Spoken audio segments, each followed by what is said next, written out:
अस्सलाम वालेकुम। मैं हूँ शाह आलम। आप देख रहे हैं दीन और दुनिया। अगर आप हमारे चैनल पे नए हैं तो हमारे चैनल को सब्सक्राइब करना ना भूलें। चलिए बात का आगाज़ करते हैं।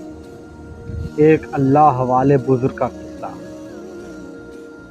एक बुजुर्ग हज के सफ़र पर गए थे।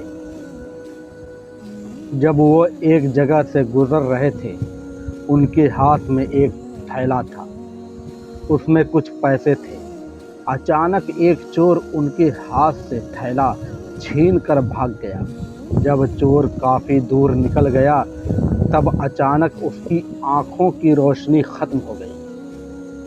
आंखों की रोशनी जाते देख उस चोर ने रोना शुरू कर दिया। जब लोगों ने चोर से पूछा, भाई क्या हुआ, तो वो कहने लगा, मैंने एक आदमी का थैला छीना है।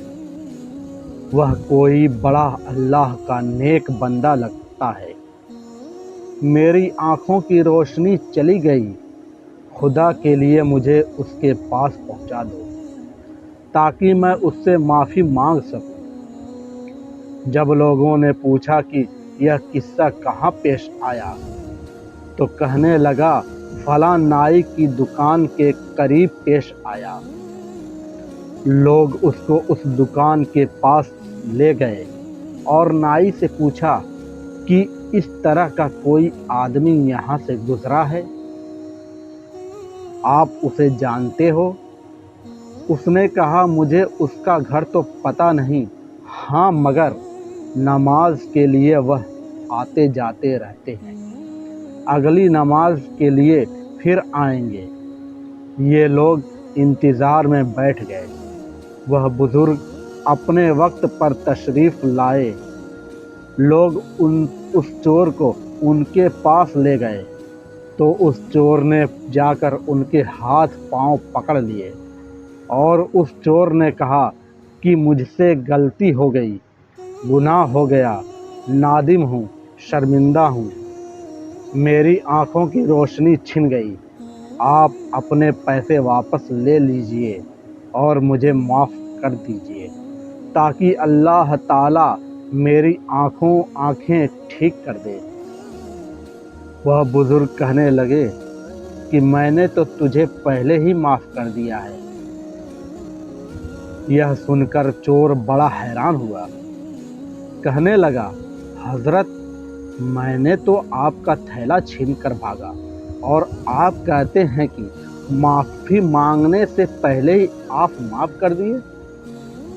वह फरमाने लगे, हाँ, मेरे दिल में कोई बात आ गई थी। फरमाने लगे, मैंने एक हदीस पढ़ी जिसमें नबी अकरम सल्लल्लाहु अलैहि वसल्लम ने फरमाया कि क़यामत के दिन जब मेरी उम्मत का हिसाब पेश किया जाएगा तो मैं उस वक्त तक मीज़ान के करीब रहूँगा जब तक मेरे आखिरी उम्मत का फ़ैसला नहीं हो जाता। मेरे दिल में यह बात आई कि अगर मैंने इस चोर को माफ़ नहीं किया तो क़यामत के दिन यह मुकदमा पेश होगा और जितनी देर मेरे मुकदमे का फ़ैसला होने में लगेगी, अल्लाह के नबी मोहम्मद सल्लल्लाहु अलैहि वसल्लम को उतनी देर जन्नत से बाहर रहना पड़ेगा। इसलिए मैंने माफ़ कर दिया ताकि न तो मुकदमा पेश होगा, न ही मेरे नबी पाक को जन्नत में जाने में देर लगेगी। वह जल्द जन्नत में तशरीफ़ ले जाएंगे। मेरे दोस्तों, यह सबक हम सब के लिए है। हमें अपने भाई बहन, दोस्त, रिश्तेदार सबको अल्लाह के वास्ते माफ़ कर देनी चाहिए। हमसे कहने सुनने में जो भी गलती हुई हो, अल्लाह से दुआ है, अल्लाह माफ़ करे, आमीन। अगर हमारी वीडियो आपको ये पसंद आई तो सब्सक्राइब करें। अल्लाह हाफिज़।